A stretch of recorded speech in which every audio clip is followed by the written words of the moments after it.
Hello and welcome two bit inning. साथ में मिलके शुरू करते हैं जिंदगी की दूसरी इनिंग। आई एम श्योर कि आप सब लोग अपनी अपनी जगह पे बिल्कुल फिट है।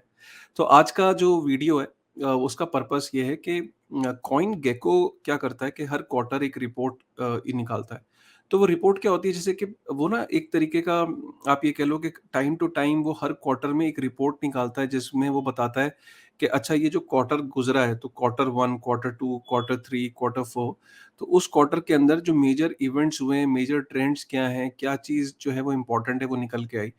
तो ऐसी टाइम टू टाइम बहुत सारी कंपनीज़ जो हैं वो रिपोर्ट्स को इश्यू करती है, बट कॉइन गेको की जो रिपोर्ट है वो बड़ी इंपॉर्टेंट है। मैं पर्सनली बहुत फॉलो करता हूँ। तो पहले तो क्या करता था कि मैं पहले वो रिपोर्ट को खुद ही पढ़ लिया करता था। बट इस बार मुझे ये लगा कि यार क्यों ना ये रिपोर्ट जनरल पब्लिक के साथ शेयर की जाए, क्योंकि जनरल पब्लिक कई बार इन चीज़ों को ध्यान नहीं देती।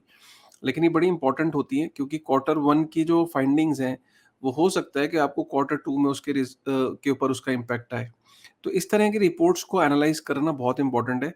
तो शुरू करते हैं आज की कॉइन गेको की उस जो क्वार्टर 1 की रिपोर्ट है, वो क्या कह रही है, उसको स्टडी करने की कोशिश करते हैं। लेकिन उससे पहले हमेशा की तरह मैं अपना ट्विटर हैंडल जो है वो शेयर करता हूँ और ट्विटर पे क्या हलचल है, बिकॉज़ मेरा ट्विटर हैंडल काफ़ी फुल ऑफ एक्शन रहता है। कुछ ना कुछ मैं वहाँ पे अगर आप मुझे फ़ॉलो नहीं करते हो तो ये सिंपली काशिफ़ मेरा ट्विटर हैंडल है। यहाँ पे मुझे आप फ़ॉलो करो। और यहाँ पे देखिए आज वेब 3 की दुनिया है, उसमें जो प्रणव माहेश्वरी हैं, तो प्रणव माहेश्वरी आज बेसिकली ये बताएँगे कि किस तरीके ने उन्होंने एक दोस्त था जिसके अकाउंट से करीब 35 लाख रुपए के क्रिप्टो जो थे, टोकन्स जो थे वो हैक हो गए थे। तो किस तरीके से प्रणव माहेश्वरी ने टेक्निकली थ्रू कोडिंग जो हैकर को है वो फ्रंट रन कर दिया, और मतलब हैकर को पता भी नहीं लगा, और किस तरीके से वो 35 लाख रुपए एक हैकर के अकाउंट से रिकवर हुए। तो बहुत ही इंपॉर्टेंट है, आपको अगर ये मतलब डेफ़िनेटली ये वीडियो देखना चाहिए, जो ये आज रात को 9:30 बजे है। और अगर नहीं देख पाए तो मैं उसका डिस्क्रिप्शन में लिंक डाल दूँगा, तो आप उसको डेफ़िनेटली तब ये देख लेना। उसके बाद मैं हमेशा ये ट्विटर पे ये डेली बेसिस पे वेब 2 और वेब 3 के बीच का डिफ़रेंस बताता रहता हूँ। तो देखिए मैंने ये ट्वीट किया कि वेब 2 के अंदर क्या होता था कि डिसीज़न्स जो थे वो कुछ चंद लोग लेते थे। मतलब कुछ लोग जो बोर्ड ऑफ डायरेक्टर्स जो थे वो बंद कमरे बोर्ड रूम के अंदर डिसीज़न ले लिया करते थे और आम जनता को पता नहीं लगता था। लेकिन वेब 3 के अंदर ऐसा नहीं है। वेब 3 के अंदर जो डिसीज़न्स हैं, वो जनरली जो यूज़र्स हैं, वही उसको ओन करते हैं, उस प्रोटोकॉल को या उस प्रोजेक्ट को। तो जो यूज़र्स होते हैं, उनके पास जो टोकन्स होते हैं, वो टोकन्स उनको एम्पावर करता है कि वो वोटिंग के की जो प्रक्रिया है, वोटिंग के अंदर वो पार्टिसिपेट कर सकते हैं। तो वेब 3 के अंदर जो यूज़र्स हैं, वो डिसीज़न लेते हैं थ्रू वोटिंग, और वेब 2 के अंदर कुछ चंद लोग जो बोर्ड ऑफ डायरेक्टर्स होते हैं, जनरली वो बंद कमरे के अंदर डिसीजंस लेते हैं। ये एक मेरा जब मैं बैंगलोर में गया था तो मैंने एक छोटा-सा वहाँ पे while I was in Bangalore, तो मैं वहाँ पे एक मीटअप के अंदर मैंने एक स्पीच दी थी। अभी मैं इसको चलाऊँगा नहीं, बट सीम्स टू बेसिकली मैं यहाँ पे ये कहना चाह रहा हूँ कि वेब 3 के अंदर जब भी आप कोई प्रोजेक्ट बनाना चाहता है कोई भी, तो उसको सबसे पहले सतोशी नाकामोटो और विटालिक को समझना चाहिए, उनकी पर्सनैलिटीज़ को समझना चाहिए। ये मैंने आज एक ट्वीट किया है जिसमें इंडिया के जो एशिया फाइनेंशियल जो है, ये लंदन की एक पब्लिकेशन है। अब लंदन की पब्लिकेशन को भी इंडिया में इंटरेस्ट है, तो समझने वाली बात ये है कि इन्होंने इंडिया के टॉप 10 क्रिप्टो इन्फ्लुएंसर्स की एक लिस्ट निकाली जो कि सोशल मीडिया पे जो टॉप 10 है। तो उसमें मेरा भी नाम है। तो thank you very much for all your love and support, and thank you very much for Asia financial, जो कि एक लंदन की एक पब्लिकेशन है जो इंडिया के ऊपर अगर स्पेसिफिकली उसका इतना ध्यान है कि वो यहाँ पे they are also trying to figure out कि कौन-कौन से वो लोग हैं जो एक्चुअली में इस इकोसिस्टम के अंदर जिनका कंट्रीब्यूशन है। सो ये अपने आप में बहुत अमेजिंग है, and I thank you very much for for all your support. So अगर हम चलते हैं अब कॉइन गेको की जो वो रिपोर्ट है उसकी तरफ। तो ये कॉइन गेको को तो हम सब जानते हैं, अगर नहीं जानते तो ये देखा होगा आपने। कॉइन गेको के अंदर आपको सारी डिटेल्स मिल जाती हैं कि टोकन्स के प्राइसेस के बारे में, टोकन्स की मार्केट कैप, वॉल्यूम, हर चीज़ पूरी, मतलब एक तरीके से ये समझ लीजिए कि टोकन्स की पूरी बाइबल है। यहाँ पे आपको हर चीज़, हर छोटी-छोटी डिटेल्स आपको मिल जाती है टोकन्स के बारे में।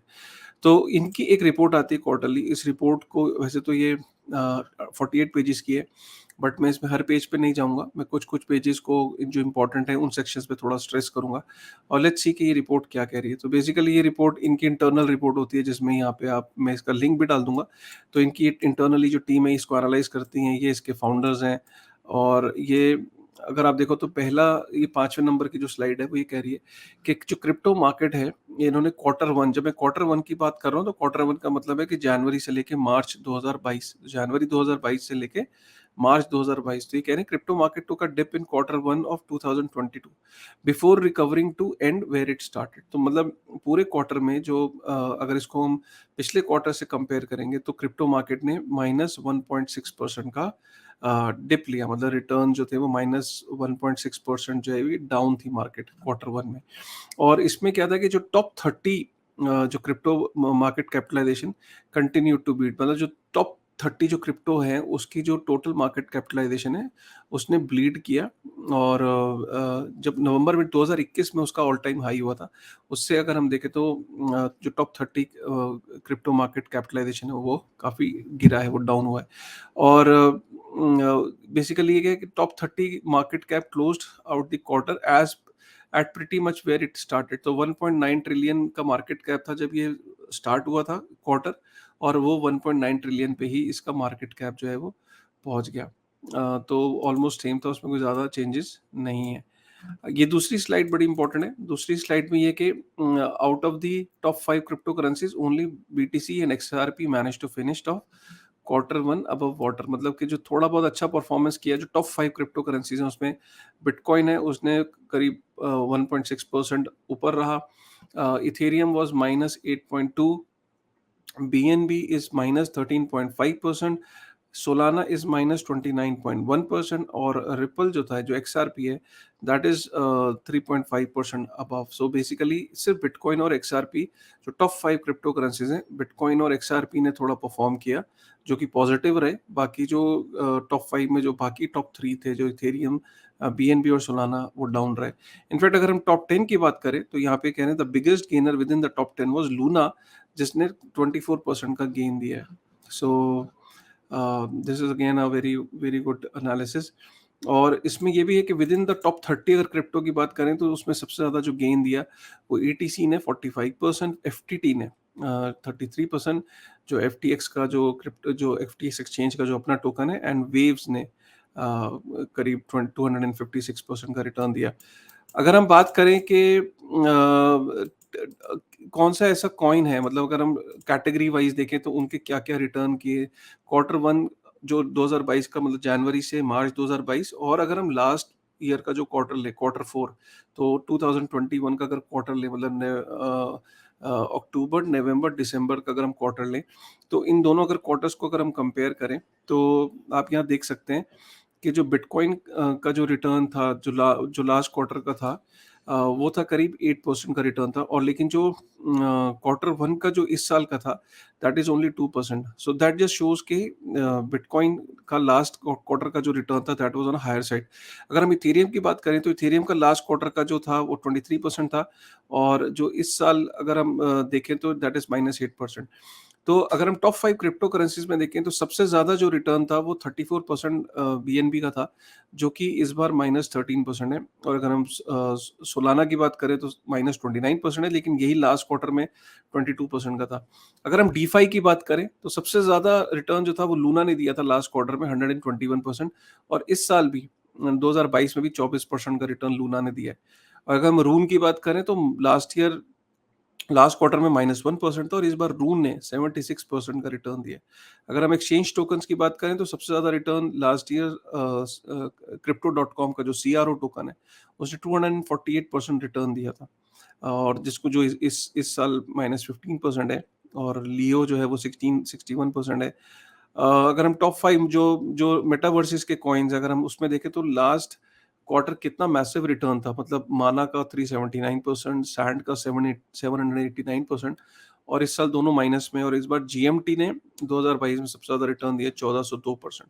सो यहाँ से आपको एक एनालिसिस पता लग जाती है। अगर हम अगर हम ये बात करें कि स्टेबल कॉइन्स की अगर हम बात करें तो स्टेबल कॉइन्स में जो सबसे ज़्यादा मार्केट कैप रहा वो टेदर का रहा, फिर यूएसडीसी का रहा, फिर आपका बाइनेंस का रहा, फिर आपका यूएसटी का है, और फिर आपका डाई का है। तो इससे ये पता लगता है कि जो स्टेबल कॉइन्स के अंदर सबसे ज़्यादा जो ग्रोथ देखी गई वो यूएसडीसी के अंदर देखी क्यूमुलेटिव, लेकिन जो यूएसटी है वो उसके अंदर मैसिव तरीके से ग्रोथ दिख रही है। हम सब जानते हैं कि किस तरीके से लूना की जो फाउंडेशन है वो बिटकॉइन को बाय कर रही है ताकि यूएसटी को और ज़्यादा स्ट्रॉन्ग बना सके और उसको उसकी स्ट्रॉन्ग बैकिंग दे रही है। तो हम देख सकते हैं कि यहाँ पे जो स्टेबल कॉइन्स की, वैसे भी हमने पीछे एक एपिसोड में कवर किया था कि स्टेबल कॉइन्स की वॉर होने वाली है, और वो डेफिनेटली और भी बहुत सारे स्टेबल कॉइन्स आएंगे और डिसेंट्रलाइज स्टेबल कॉइन्स की काफ़ी मार्केट अप होगी। अगर हम यहाँ देखें तो ओवरऑल जो स्टेबल कॉइन्स जो है उसमें प्लस 23 बिलियन की ग्रोथ है। ऑब्वियसली बात है कि जब मार्केट के अंदर पैनिक होता है तो लोग स्टेबल कॉइन्स की तरफ भागते हैं, लोग स्टेबल करेंसीज की तरफ भागते हैं। तो दैट इज द रीजन कि स्टेबल कॉइन्स के अंदर आप एक पोटेंशियल ग्रोथ देख रहे हैं। अ, अगर हम बात करें कोरिलेशन, हाँ ये बड़ा इंपॉर्टेंट है। अगर हम देखें high correlation between crypto equities and quarter one and quarter two, तो बेसिकली कोरिलेशन का मतलब ये होता है कि देखिए यहाँ पे ये लिखा है कि the top 30 crypto market cap and the S&P 500 had a high correlation of 0.72। इसका मतलब क्या होता है? कोरिलेशन का मतलब ये होता है कि अगर दो चीजों को जब आप कंपेयर कर रहे हैं कि कितना कोरिलेटेड है, तो सपोज स्टॉक मार्केट और क्रिप्टो मार्केट, अगर इन दोनों को देखा जा रहा है कि दोनों कितना कोरिलेटेड है, तो टॉप 30 जो क्रिप्टो है और S&P 500, S&P 500 का मतलब है कि जो अमेरिका की टॉप 500 कंपनीज की जो स्टॉक मार्केट के अंदर जो लिस्टेड है, अगर हम उन दोनों की मूवमेंट्स को देखें तो दोनों का जो कोरिलेशन है वो 0.72 है।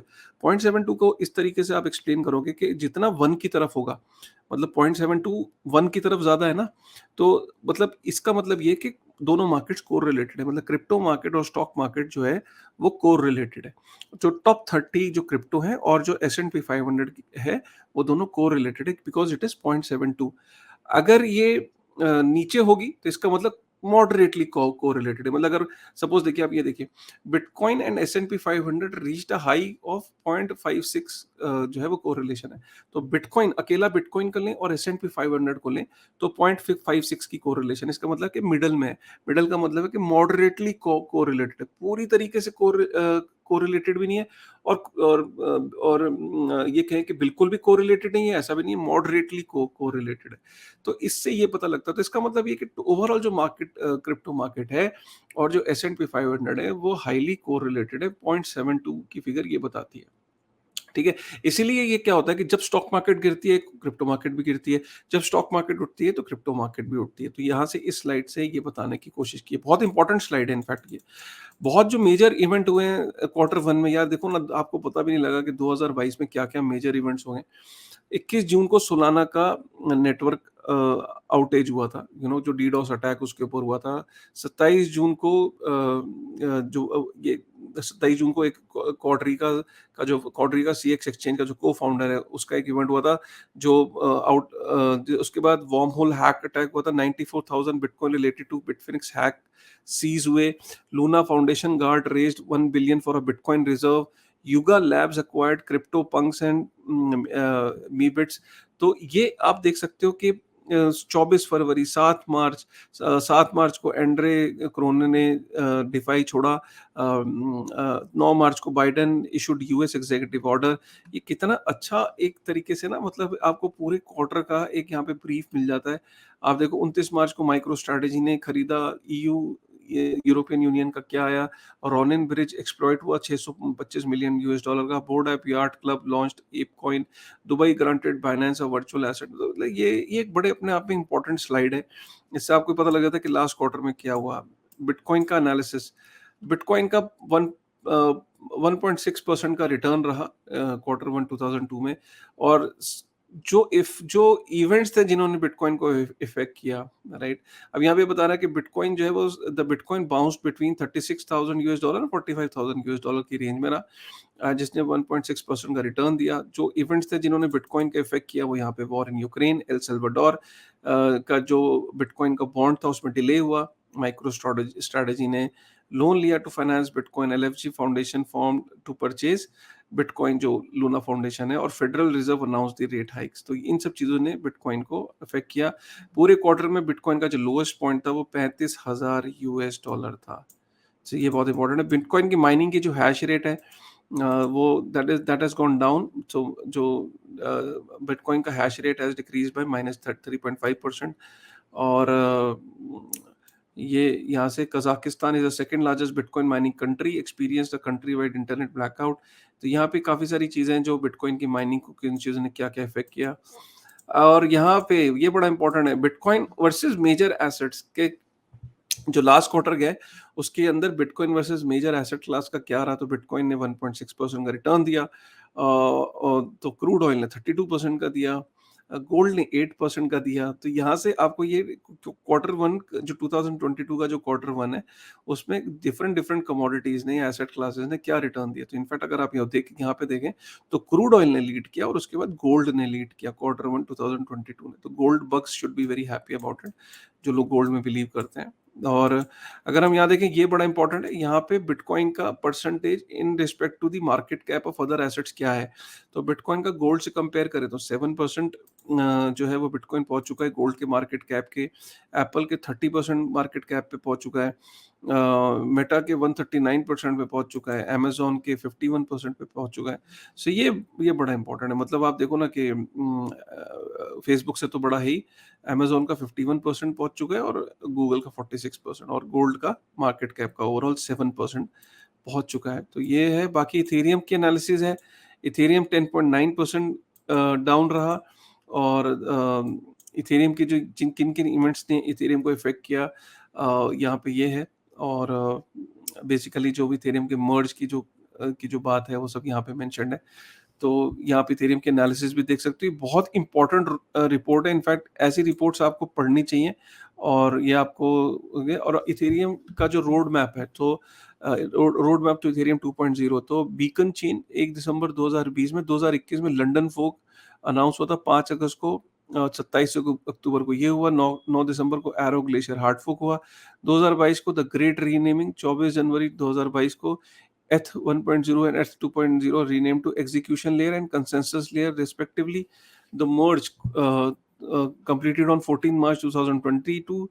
Merging of Ethereum mainnet with the Beacon chain. Ethereum will start running on the proof of stake consensus. तो proof of stakes हमें ये सबको पता है कि प्रूफ ऑफ वर्क से इथेरियम को प्रूफ ऑफ स्टेक पे ट्रांसफर होना है। तो ये जो मर्ज होना है, so that merge is suppose to happen, but I think that got delayed. और ये 2023 का जो रोड मैप ये दिया हुआ है। तो ये स्लाइड भी बड़ी इंपॉर्टेंट है। Ethereum consensus layer formally ETH 2.0 staking का क्या सीन है। ETH staking spiked after successful testing of the merge Kraken and Lido led staking services. तो ये यहाँ पे जो प्रूफ ऑफ स्टेक जो इथेरियम की जो स्टेकिंग है, that is showing an increase of 25% total ETH stake in quarter one 2022। So ये लिखा भी है यहाँ पे, despite a dip in ETH price within the same period total staked ETH for consensus layer saw strong upward movement. So ये यहाँ पे important है। उसके बाद हम यहाँ पे चलते हैं डिसेंट्रलाइज्ड स्टेबल कॉइन। तो ये देखो, USD renamed the dominant remain the dominant decentralized stablecoin. अगर हम देखें तो 61% का ग्रोथ है USD के मार्केट कैप में since overtaking DAI's position as fourth largest stable coin in December. Terra USD continued to go from strength to strength and dominant decentralized stable coin. इसका जो मार्केट कैप है 61% से increase हुआ है। And Dai's market cap meanwhile only saw marginal increase. तो Dai को कहीं ना कहीं इसने ओवरटेक कर दिया है यूएसटी ने। और डाई और यूएसटी के बीच में जो काफी हम देख रहे हैं कि काफी फाइट है to reclaim who is the number one decentralized stable coin. So what is the reason why UST adoption mooning? UST has launched to the moon, but there are doubts about its sustainability. तो यहाँ पे reasons है कि किस तरीके से why UST is outperforming every other stable coin and why UST is a very strong decentralized stable coin that is increasing. And हम ये देखें UST backed by Bitcoin have LFG है, so लूना की फाउंडेशन का यहाँ पे short abbreviation है LFG, have begun purchasing BTC to protect UST peg during stressful conditions. So 30,727 BTC held by LFG. So basically this is how Luna Foundation has been buying Bitcoin. तो उसकी पूरी यहाँ पे detail है। उसके बाद हम देखें DeFi की एनालिसिस। तो DeFi remains relatively steady during these uncertain times. तो -5.4% का जो है decrease in DeFi market cap. So ये यहाँ पे दर्शाता है कि डीफाई की जो मार्केट कैप है मोर और लेस चेंज रही, अनचेंज रही, स्टेबल रही, इनफैक्ट थोड़ा-सा डिप ही है। उसके बाद हम देखते हैं कि कौन-सी चेन में सबसे ज़्यादा एक्शन था। तो अगर हम देखें तो Ethereum is still leading and Ethereum is still leading, and after that, Ethereum, I think almost all the other chains are having almost like single digit market share, but I think Ethereum is already increasing, and there is a 14% decrease in multi-chain DeFi TVL since 1st January. So total value lock में definitely there is a decrease जो देखने को मिला है। DeFi ecosystem यहाँ पे DeFi core segment continue to weaken, more niche product are starting to bloom। तो अगर हम देखें तो यहाँ पे किस यहाँ पे जो टोटल डिसेंट्रलाइज एक्सचेंजेस हर सेगमेंट के अंदर कितना टोटल वैल्यू लॉक्ड है, वो यहाँ पे ये दिखाने की कोशिश की है और कितना परसेंटेज चेंज है लास्ट ईयर से और इस ईयर में। हम क्रॉस चेन की जो ब्रिजेस हैं उसके बारे में यहाँ पे पूरा मेंशन किया है कि कौन सा bridge has been outperforming. अगर हम बात करें टीवीएल लॉक्ड इन ब्रिजेस वो कितना है, 21.6 billion total TVL locked in Ethereum bridges. अगर हम बात करें ब्रिजेस का मैकेनिज्म, तो ये सारी चीजें हैं, मतलब नॉन फंजिबल टोकन्स में क्या ग्रोथ है, trading volumes, NFT saw some resurgence in January 2022 but slowly tapered off. तो सबसे बड़ी जो चेंज है जहाँ पे सबसे ज्यादा एक्शन हो रहा है, तो अगेन इथेरियम पे सबसे ज्यादा एक्शन है, फिर रोनिन पे, सोलाना, पॉलीगॉन, वैक्स, एवेलॉन। सो 17.9% ट्रेडिंग वॉल्यूम का इंक्रीज है। अगर हम देखें क्वार्टर फोर जो लास्ट क्वार्टर था 2021 में और 2022 में, OpenSea still remains on top despite increasing competition. तो ओपन सी जो है अभी भी लीडर है, जबकि कंपटीशन लुक्स रेयर से बड़ा है, Magic Eden, Solanart, Atomic Hub, लेकिन जो ओपन सी है it is still leading in terms of the marketplaces. उसके बाद हम एनएफटी ट्रेंड्स में हमने देखा Bored Ape Yacht Club is undeniably the trend setter in the space, और हमने देखा कि युगा लैब्स ने कॉइन क्रिप्टो पंक को बाई करा और अब एक ही बैनर के अंदर mutant, app yacht, board app yacht और बोर्ड एप यॉट क्लब और क्रिप्टो पंक अब तीनों एक ही अम्ब्रेला के अंदर है, और इनफैक्ट मी बिट्स भी एक ही अम्ब्रेला के अंदर है। तो 4 मेजर एनएफटीज हैं वो एक अम्ब्रेला के अंदर है। उसके बाद हम देखते हैं total spot trading volume to a dip to an average of 1.26 trillion monthly.